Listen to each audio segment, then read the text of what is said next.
اللهم صل على محمد وآل محمد. اللهم إني أفتتح الثناء بحمدك، وأنت مسدد للصواب بمنك، وأيقنت أنك أنت أرحم الراحمين في موضع العفو والرحمة، وأشد المعاقبين في موضع النكال والنقمة، وأعظم المتجبرين في موضع الكبرياء والعظمة.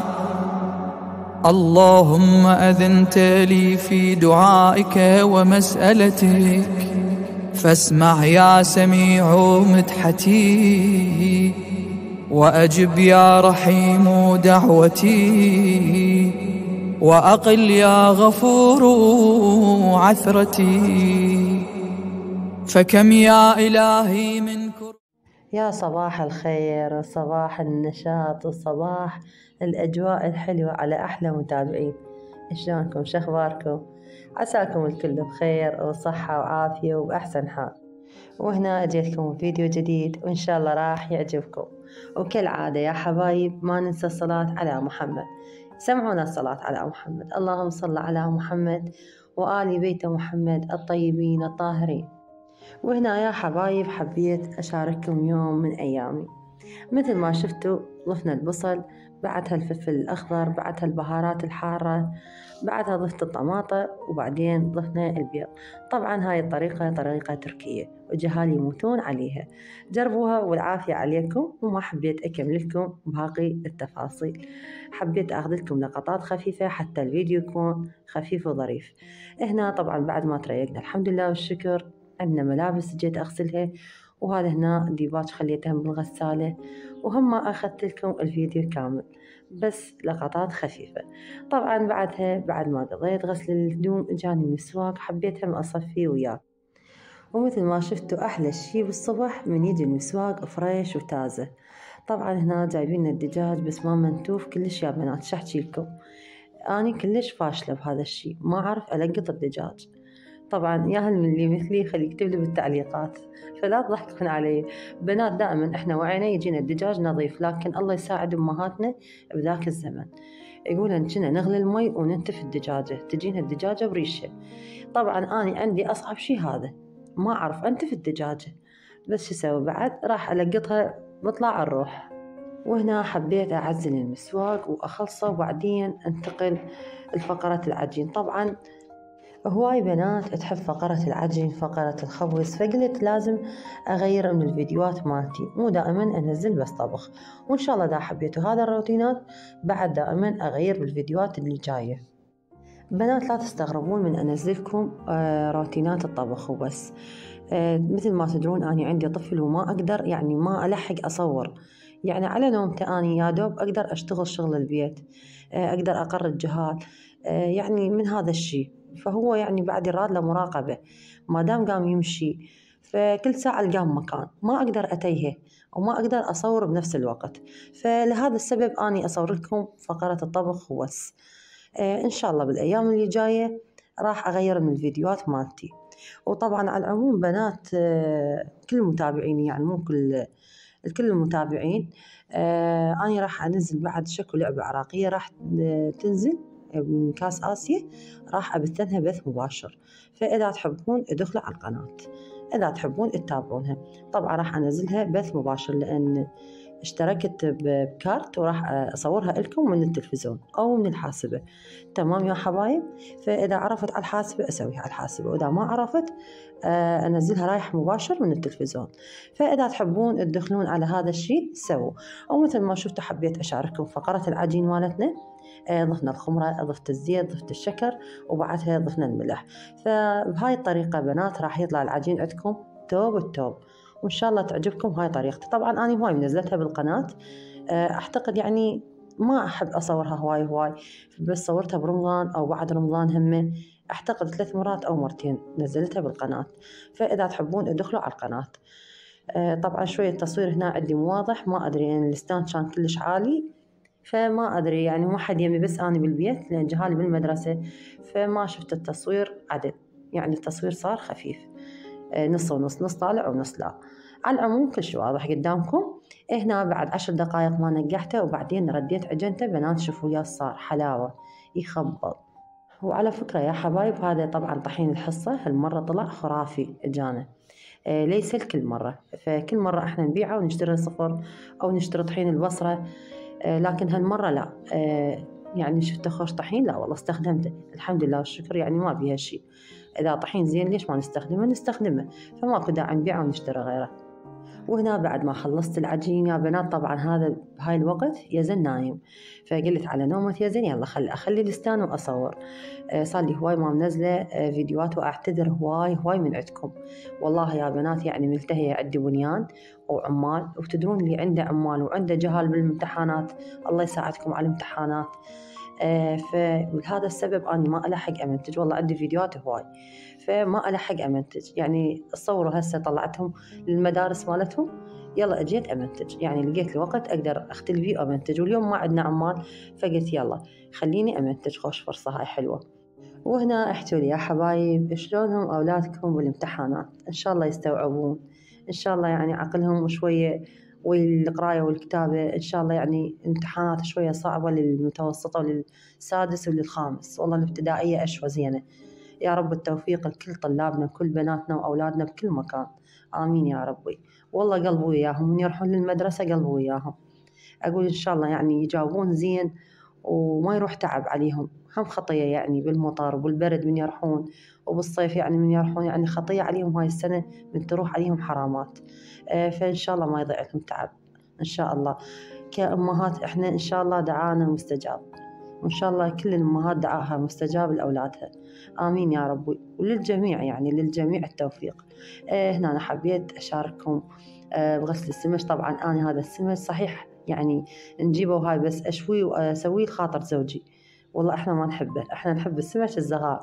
طبعا راح تضحكون علي، والله العظيم أنا من عشاق السمك الزغار، ما أدري ليش، أموت على الحرش وهذا اللي اسمه زوري أو خشني، أموت على الحمري. أنا والجهاد طبعا صدق نحبه، نطبخ مرق فاصوليا وتمن أو نقلي دائما، بس هالمرة لا والله قلت خل أشاركه ويا الخبز وهاي هي خلاص. وهذا السمك الكبار طبعا أشوي لخاطر زوجي، ما أشوي لخاطرنا، بس هم ناكل إحنا وياه، مو عبالكم ما ناكل، لكن شنو نقش تنقش ليس للسمك الزغار، يعني صدق إحنا من عشاق السمك الزغار، فلا تضحكون علينا كل من الذوقه. بعد حبيت أشارككم هم بهاي الشغلات، يعني بتنظيف السمك الحرش أو الزوري أو الخشني، إحنا أهل الناصرين نسميه زوري أو خشني. بس حبيت أشارككم هيك لقطات خفيفة مو أكثر، وشوفوا التتبيلة مالته اللي راح أتبلها ببنات، طبعا يسوي لك طعم السمك يجنن مو طبيعي والله العظيم. أي سمك يعني صغار كبار تنقعوه بهاي التتبيلة يطلع عندكم خرافي. وطبعا أي زفارة ما تبقى بيه، حتى من تقلوه ما يطلع زفر هواي، يعني صحيح هو السمك مهما كان يبقى بيه زفر، لكن ما يطلع سمك قصدي العفو ما يطلع زفر هواي بالبيت يصير، بينما أنا يعني أقليه برا دائما، يعني إذا عندي سمك أقليه برا، يعني مرات قليل يعني أقليه بالمطبخ قليل. وهنا يا حبايب أحب أملح السمك وحدة، والطريقة الثانية أحب أنقعه بالمي وملح وخل وليمون، ويعني وملح الليمون مرات يعني مو دائما، ملح الليمون يعني قليل مرات أستخدمه، يعني إذا ما متوفر عندي أو هاي يلا يعني عيفنة، والله إذا متوفر عندي لا أستخدمه. ومرات لا أملحها بإيدي، فأنا هالمرة ملحتها وحدة السمك. ليش؟ لأن مستعجلة وما بقى وقت، قلت الجهال يجون لازم يقولون الغدا جاهز، بعد يجون من امتحان خطية وتعبانين، فلازم يعني يقولون الغدا جاهز، فما أتعطل عليهم. هنا مثل ما شفتوا تبلته بالليمون والملح، وبعدين بخل التفاح، خل التفاح بنات يطلع شكو زفارة بالسمك، يعني حتى من تقلوا يطلع الزفر قليل، فما يعبيكم المنطقة بالزفر. تمام.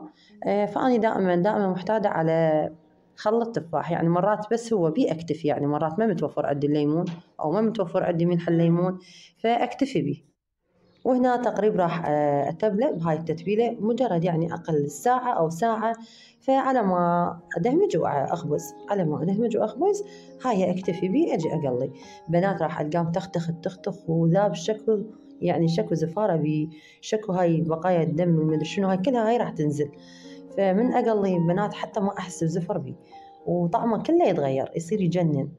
فجربوا هاي الطريقة وإن شاء الله راح تعجبكم. حبيت أشارككم اليوم بهاي الطريقة. طبعا أنا هم هواي مشاركتكم بيها، بس مو بهاي الطريقة، يعني مو بالسمك الصغار. هنا لقينا العجين مالتنا طالع من الصينية. والله بنات خليته أقل الساعة على ما غسلت الماعين والسمك، فجيت وخرت عنه. يعني مو عبالكم وقت طويل، لا، لأن هي الخمرة فورية، فبس ارتاح وذا بنفسه لقيته مختمر. وشوفوا اللي طحين الحصة هالمرة خرافي ما أحكي لكم عنه. يعني أنا أقول لكم بالعجن حلو وبالخبز هم حلو، وشكله يعني أبيض يعني مو أسمر، ولا بي يعني ريحة ولا هاي. فإجالك هالمرة توب التوب. وهنا طبعا انتقلنا لمرحلة الخبز. فأجيت للترك. أنا دائما أخبز بالترك، تدرون بي أنتم بنات. لكن ما أدري شو التصوير طلع مو واضح، لأن أنا بعد الستان عني أخاف أطلع أني، والجهال ما هم حتى يصوروا لي. فما أدري التصوير ما طالع واضح، إن شاء الله بالمرات الجاية. بس شوفوا العجين ما أحكي لكم عنه، صار لك يخبل. طبعا من دمجته بنات خليته 5 دقائق هذا بنفسه ومغطيته. يلا جيت خبزته على مود تطلع الخبزة عندنا كلها مستوى واحد، لا خفيفة ولا ضخيمة. مرات تطلع صفحة ضخيمة وصفحة خفيفة. ليش؟ لأن العجين ما ذاب نفسه. فالبنات يعني فيديونا تحفيزي وليس تعليمي. تمام يا حبايب؟ وهاي البنوتات الصغار يحبن هاي الفقرة ويحبن هاي الشغلات. يعني اللي يستوها عازلة، اللي يستوها متزوجة، اللي يستوها يعني تتعلم وهي ببيت أهلها، فتحب هاي الفقرات وحبيت أشارككم بهاي الأشياء. تمام يا حبايب؟ طبعا شوفوا التنور، مو عبالكم جديد وشفتوا يلمع. طبعا تنورنا بنات ما أحكي لكم عنه، أجرب بشكل، والله العظيم أجرب بشكل. كونوا تشوفونه بالحقيقة من شان، لا ما تقولون هذا التنور نفسه. فغيرته من حال إلى حال. بنات زوجي جاب صبغ يخبل ألمنيوم، هو جاب 3 علب. فهو دائما من يريد يشتري شيء يشتريه تبذير، ما يجيب شوية، يجيب زيادة من نقيصة. فصبغ الكبات مال التايرات مالته. من شفته يلمع، تقول شنو يعني، عجيب والله يخبل. واشوف لك التنور اجرب، غسلته غسله تمام ما احكي لكم. طبعا هذا بالليل انا صبغته وخبزت فيه ثاني يوم، يعني دخن 5 دقائق ورجع عادي. يعني شفتوه انتم بالتصوير عادي، ولا كأنه ما يعني صابغينه احنا. فمن اجي صبغته بنات صار لك يخبل، بس هو الصبغ شويه يأذي، يعني يصير مثل الدخان. فاللي يريد يصبغ يلبس كمامه. من صبغته بنات تغير من حال إلى حال.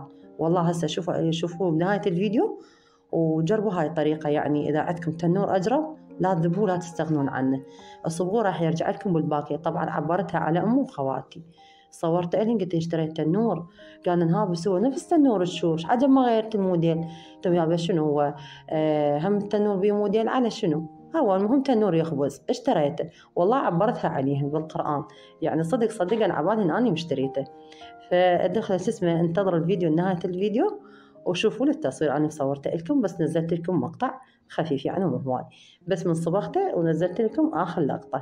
وان شاء الله يعجبكم هذا الفيديو. طبعا هذا غدانا قدمناه وينقسم رب العالمين. وشوفوا الرمانية تجنن.